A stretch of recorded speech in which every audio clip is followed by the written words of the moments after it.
Hi, I'm Chris Gasper, and this is Globe 10.0, joined today by Joe Sullivan. We're going to talk some NCAA Tournament, and who better to talk it with than Sully's court himself. We have Sully in the house here, and the question really is simple, Joe.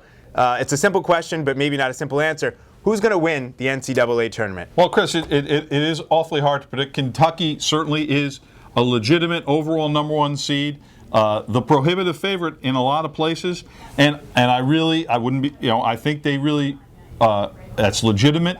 They probably could win the pick, but I just hate picking favorites, Chris, so I'm not going to here we pick go. Kentucky. This is going to be good. So I like coming out, the team that will beat Kentucky in the national semifinals and then go on to win the national championship is the Missouri Tigers. Missouri, okay. You like that team. I've loved them all year, Chris. This is a team that are so aggressive, pressing full court, running. The Pressey brothers, the sons of Paul Pressey, the former Celtics assistant, they started their career at Waltham High. That is right. And now they're in Missouri. These kids are fantastic. Missouri, they're great to watch. Now, Kentucky, they are tremendously talented with a lot, but they're still very young. Cal has to win with this team, right? I mean, if he doesn't win with this team, come on, really? The fact is, he's not going to win with this team? The fact is, they haven't been there.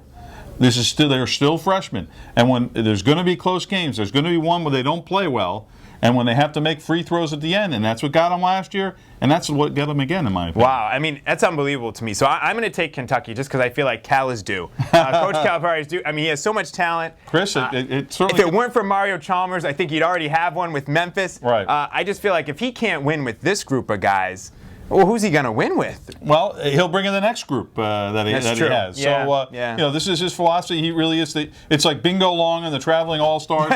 It's really a bunch of pseudo-professionals, and 1 year they will win it. You're right. But let me ask you this. I mean, you said it's a bunch of freshmen. I know their best players are obviously freshmen, Anthony Davis, those guys. But you have Terrence Jones, Deron Lamb. Those guys have a little bit of experience. Yeah, they do. Can that maybe help them this time? That those guys went through? Because that was a disappointing team last year. It was. And you're right, it can help them. Not all freshmen. That's right. All right, so Joe says Cal is going to fail again. I think this is the year, but I don't really know. I just think this guy has to win it eventually. With all that talent, how can he not?